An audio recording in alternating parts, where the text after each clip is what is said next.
Please join me in welcoming back to the stage Danny Boyle, Ewan McGregor.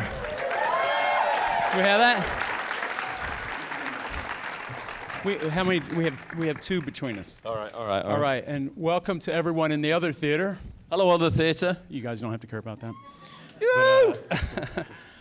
Well, congratulations, guys. Thank you. Amazing. How many of you, a lot of young people here, how many of you did not see this film in '96 in a theater? Most of you. Come on, raise your hand. Well, let me tell you, I was lucky enough, I was at your New York premiere, actually. I just happened to be in New York for a few days. Someone came up to me and was like, do you want to go see, hey, those guys who did Shallow Grave, they have a new movie. And I was like, hell yeah, I want to see that. And it was amazing. I remember it was at some theater near Lincoln Center, I think. And for those of you who weren't there, let me tell you, Trainspotting at that time was a adrenaline, what's it called, a save shot, boom in the heart to cinema at that time. It was that, and to everybody who saw it. But what I want to ask you, where on the spectrum of excitement to get the gang back together, because that's a fantasy with so many films you could almost make a sequel to so many films. But the excitement versus the absolute fear that would come with that, I would think, if you screw, because as a filmmaker, if you screw it up, you're kind of reflecting, it's scary. You think you will ruin the first one somehow. Yeah. So where were you? It takes a lot of courage. You've got experience of this. Yeah, I've been there a little. But the only difference, I was making a sequel to a film no one wanted to see. Like 3 people wanted to see it. You're making one that millions of people, like your characters are so iconic, you know. And I would imagine for all of you, that film, the rest of your life, these 20 years has been, no matter what you've accomplished, and all the great work since. There's people, hey, I saw Trainspotting, or your characters. Yeah. Poor Ewan Bremner, you know, like he must walk down the street every 2 people who go by him. Spud, you know, right? Yeah. So the iconic nature of that movie. So how much did that scare you? What kind of pressure were you under? We had this. We had this expression where sometimes it would be said out loud.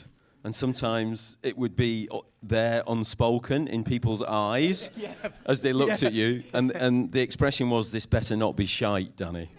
Otherwise, we were going to be in a lot of trouble. People would rightly crucify us because of their relationship with the original film. And it's personal.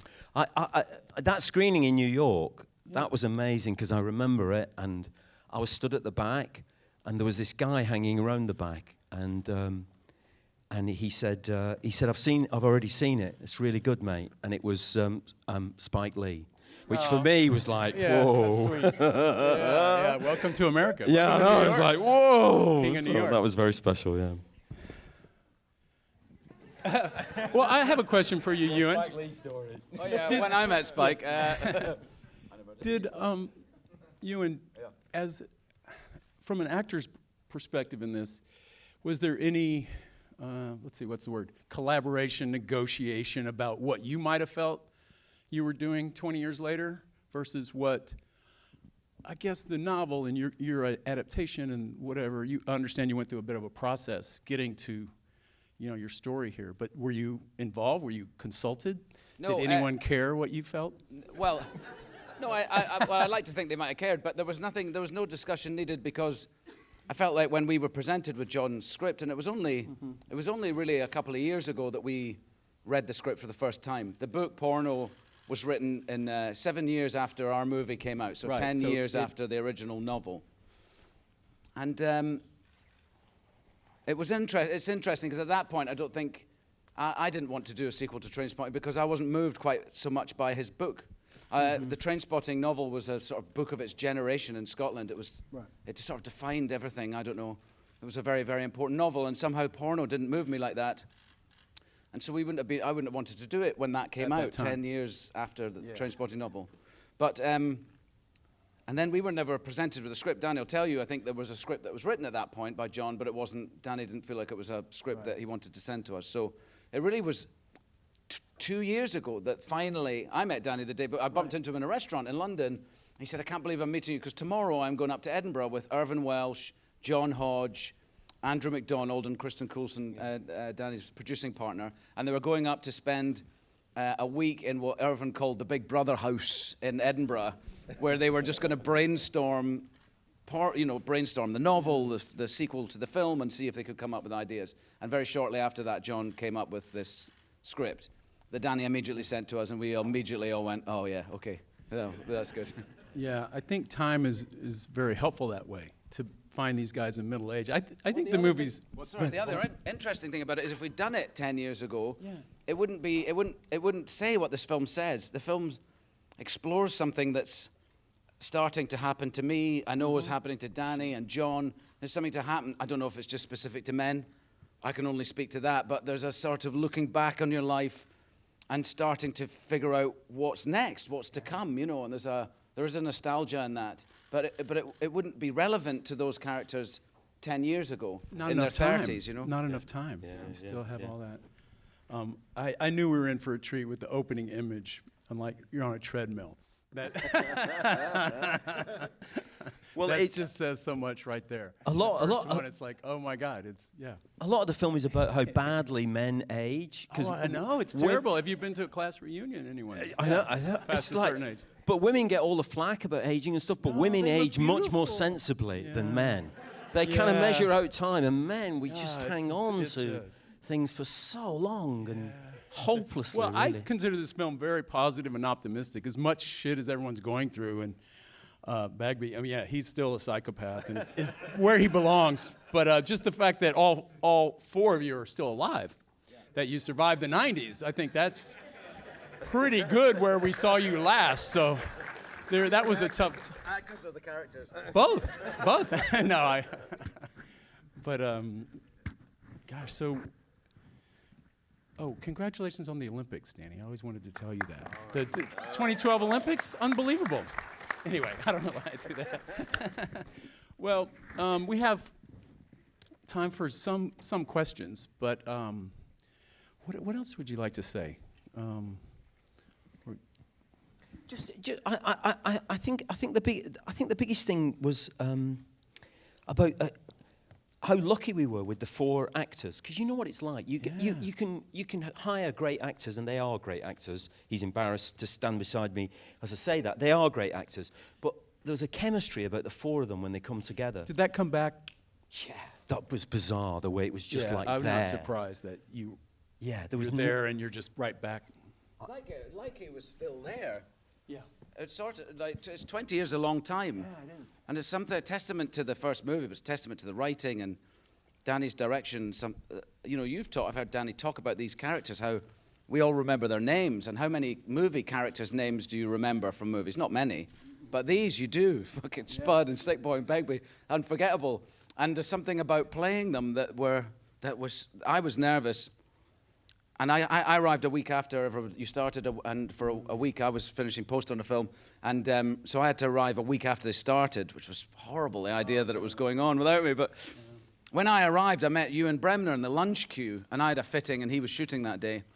And I went up to him and I went, shit in my pants, Ewan, I'm really scared about it. I'm really nervous. And he said, no, we were all really nervous, but you'll see, you'll get on set and it'll just be fucking there. And it was like that. We got on set, and the first scene I shot was the fight scene with Spud, and it was Sick Boy in the pub. Oh God, and, that was your first day. Welcome that was day back. One, yeah. Welcome back. We're gonna kick your ass. Yeah, they did all that themselves. I guess that's as well. Appropriate actually for your return to get the pool cue up against the. What was the balance between? I find it interesting how much you do both a little bit of actual flashback footage from the original, and then these kind of beautiful visual flashbacks. Like I found that very moving to be at a certain location. Yeah. The train, the iconic shot where the train goes by and you're all just standing there. Boom. That's such a badass shot. From the first. There you all are. You walk out. It's kind of a wonderful, echo. But were you aware of how much of that did you feel like you needed some to tell your story or to reflect the characters' mindsets? Yeah, to help the audience along? it was trying to find that balance between, because at first it was we were terrified, obviously, of the other film in the way that you are, because you're worried about that you're going to disappoint people and things like that. And actually there was do you remember there was a guy on the tower block? You know the tower block that Spud falls off when the first scene he sees with Renton, and we were up on the top of that tower block, and there's another tower block next to it, you know. And all the morning we were setting up this shot of him on the chair falling off. And there was a guy watching us out of the window from the other tower block. And he was watching us really like aggressive looking like this. And then he'd keep disappearing from the window and going off and talking to somebody. And then he'd be staring at us across, it's about 100 yards or something like the distance. And eventually he shouted out to me, he said, "Danny, this better not be shite." Oh, like no! Seriously, he was. So it was like haunted us. But anyway, you had to forget that fear, because the other film is actually an artifact, something that you can use. And what we did is we just drew threads from it occasionally to connect you back, like proudly in a way, so that we weren't like fearful of it or ignoring it. And it was.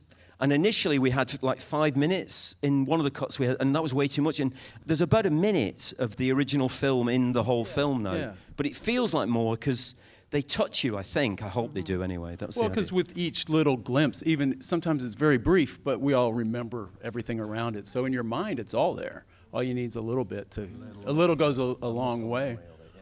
Definitely. Well, anybody have any very intelligent, fun questions? I don't want to hog the whole conversation here. I'll take a couple questions. You had your hand up first. That scene where Rent and Spud were running, was that Arthur's seat? And how many times did you have to do that? Because I've been up there and it was very impressive. It's beautiful. It's such a I don't know how many of you have been to Edinburgh, but it's a beautiful city. Oh my God, it's so stunning. And it's wrapped around this, it's an old volcanic, I don't know if it's a volcano, but it's a volcanic mound. And that's what I told my little one anyway when we were climbing up it. This is a volcano! And parents lie. And the whole city is wrapped around it. Yeah. And you can climb up to it, and it's so beautiful up there. And you can see bits of the city. It's the most stunning architecture that you lay your eyes on. It's beautiful, this town. So on that day we were shooting that sequence up there, the running sequence. It was just like, I'm not a religious man, but it's like God was shining on us. You know, he gave us all that. It looks like we did it in post-production, all the sort of filter of the clouds and through the sun. It was staggering up there. And we did quite a bit of the running. But we didn't do all of the running. Some of the very wide shots are not us. I have it in my contract. Middle age. Can I just give it up to Ewan? He's one of the great cinematic runners of all time. In the first movie, the way he runs, no Olympic hurdler has such stillness in the head. You know, they're like a hurdler he's so still, the body's fine, but the head is still. It's a gift, man. It's incredible. I love running. Yeah. So, okay, who had you there? Robert Carlyle seems like he's really intense to work with. Were you afraid that he was going to actually smack you at some point? He's an absolute sweetheart. Yeah. He really is a sweetheart. Yeah, he really is a sweetheart, and he's got. I mean, one of the things that was unusual, we had this weird. So, I don't know whether you'll understand this, but after we'd edited for about 4 weeks, me and the editor watched the film in a cinema, an empty cinema, just to see what it felt like. And I couldn't believe how many children there were running around in the film, which is insane, really, because I'd cast all the children, directed them all, kind of organised to get them there, and all, that kind of. But the film's saturated with children, and it's interesting that the 4 actors were not fathers when we made the film, and have all become fathers since we made the first film, and it sort of seeps into the film. And Bobby's got 3 children, and he says the only thing he says that gives you a glimpse into his world is that he says when he's playing Begbie, he doesn't like going home at night. He'd prefer to stay in a hotel because although he can drop it and he's a lovely man, he worries that some of it remains on his clothes somehow. in some way, and it'll affect, it'll touch his children in a way. So, which is an amazing thing, he's, because I think he's aware of how powerful he is, that there's a power there, and you think, where does that come from? And I think it comes from his own background. He's witnessed stuff in his own background, and he's channeled it into art, into acting. And if you ever, and he's a wonderful performer, and I think I love that in art and culture, that you can channel terrible things and make wonder of them to entertain people. I love that about what he does like that. Yeah. He started off in the theatre, Bobby. He started off in the theatre. He had his own theatre company, which is unusual for a working class Glasgow man. He started a very political left-wing theatre company in the 80s, or maybe early 90s. And so that's where he's come from. Like you say, he's channeled all that into there. But he's a lovely man. He's a charming man. But you wouldn't cross Bobby. You wouldn't want Bobby to be cross with you. But he's the first one to have a misty eye when he's lovely. I love him too. Yeah. My first daughter, hearing you say that, was made during the rehearsals of Trainspotting in Glasgow. All right. Yeah, that's true. Middle age, there's kids everywhere. Yeah. It's just, you can't get rid of them. How different would this movie have been if you had made it 10 years ago? Or could you make it 10 years from now if you just made Trainspotting 2? I think you could make it. I think you could make it 10 years from now. I think it was what Ewan was saying. If we made it 10 years ago, wouldn't really. It's a victory lap. There's a victory lap sequel that it's just. It would have been doing it to do it. Just you been a have rehash. so much more to say. Yeah, it would have been a rehash, I think. Yeah. And I knew instinctively that they wouldn't do it if we sent it to them. I just knew. Too soon. Yeah, because I think if you go back to it, something that people do really, really like and remember and hold dear, you have to have a good reason to go back. You have to have something that you believe in, you want to make the film about. And as Ewan was hinting, I think for John Hodge, the screenwriter, and I, it's quite a personal film, weirdly, for being a sequel and kind of about these four guys. But it's weirdly personal for us, I think, which gives you real belief in making it and lets you worry less about people thinking that it might be shite, To me, most sequels seem to go off the rails by trying to give the audience what they think they want. They double down on that. And usually it's something else that makes them love the movie so much. And often the filmmakers themselves get that wrong. Yeah. I think with the time, what did you feel like that first film was about at its core, and what's this one about at its core? Is it the same? Like the youthful, just the sheer exuberance, not the junkie or the heroin, just the exuberance of youth, and energy and that moment where community, however fucked up. And they come out of their own childhood and they emerge with their opinions and their kind of freedom to be reckless, crazy, and damaging to people around them without really caring. Yeah, you don't care. You don't really. And then you get older, and what the new film's about is realizing its time doesn't care about you. Is the way it works, and so it's a kind of it's male behaviour over time, really, from boyhood to manhood. But how great is it? Instead of just in the voiceover, that we get to see you perform in the club where you're sitting there, you get to do the rant. It's just awesome to see you do that. That's nice. Thank you. The modern rant, the updated rant. It's the most extraordinary piece of writing. I wish you could read it, because it's a beautiful poem, really. And of all of the moments that I felt connected to John, our writer, that was the most, because it gets very personal at the end when it talks about personal loss. And John has suffered that massively. And so when he's discussing that, I felt really close to him, and I felt like I really wanted to get it right. It's fun, and it turns into something just ghastly, and I love doing it. And I learned it, funnily enough, I was saying this today, I learned it on Arthur's Seat, because I lived quite close there when we were shooting, and I'd go up there, and Danny and I were the only ones who had that speech in our scripts. Everyone else had a fake scene written in there because we were worried about it leaking. And so I took that page out of my script, and I went up Arthur's Seat on my days off and would just walk around with the sheet of paper, learning it, going, choose designer lingerie, choose matching hat, and I'd pace around And over a week or something, I learned the speech. But it's fucking windy up there.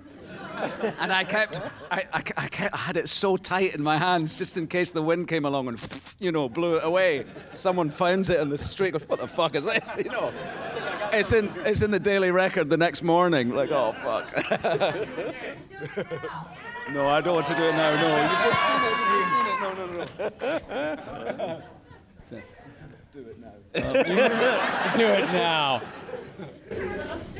So there's a lot of really great visual design stuff going on, shifting into the pitch and that pullback right at the end in that room. But the one that hit me the most, and I was confused about it first, but I think I started to understand, were the moments, especially in violence, where it was like a hiccup, like a brief stop in time. It was really fast. Yeah. What was your goal with that? We were just talking, Richard and I were just talking about this, about time. Movies, what is amazing about movies is they are the art form of time. Is that and I saw Fincher write about this, and we were saying that Tarkovsky obviously wrote about it. Basically, what you do with movies is you just extend time or you contract it. That's the form. And you can also stop it and unlock it as well after that. And it's a weird kind of union you have with the audience, because while cinema continues to exist, you also participate in time because you give your time to hear. You pay, in fact, normally. You probably haven't tonight, but a lot of we pay to give our time to a filmmaker and say, there's my time. What are you going to do with it? I'm not going to walk away. I'm not going to look at my phone, hopefully. I'm sure some of you did. But anyway, I'm just going to, and that contract of time, it's an extraordinary art form. There is nothing like it, I don't think, for doing it. And in the first movie, we stopped time for cool, stylish reasons, and we had some freeze frames with some names and stuff like that, and it was cool, and it felt, But in this, we used it not to copy that, but just to kind of say the film's about, subconsciously, it's about time, really. And that you can stop it. And there's a contract in this as well, which I expressed to the actors before we started. I said to them, we are going to see you as you were. And it'll be, and you can unlock time. Because you have this image of actors, especially in movies that you've loved, you freeze them in time, don't you? And even though they make other movies, you have an image of them in that movie.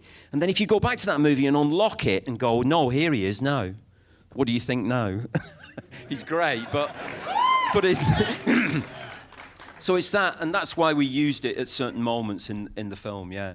Just to just to have that kind of impact of time on you. That was the idea of it. Yeah, well, with that, we want to thank you for your beautiful use of time and what you have to say about it, and the whole cast and crew that gets together and does that, and then transfers that time to all of us here in Austin tonight. Yeah. And we wish you all the best with the film. And I want to just applaud you for your courage, and I hope you have a great time with it. And it was just wonderful having you guys here. Thank you. So thanks, Richard. Thanks all. much. Thank you, other cinema as well.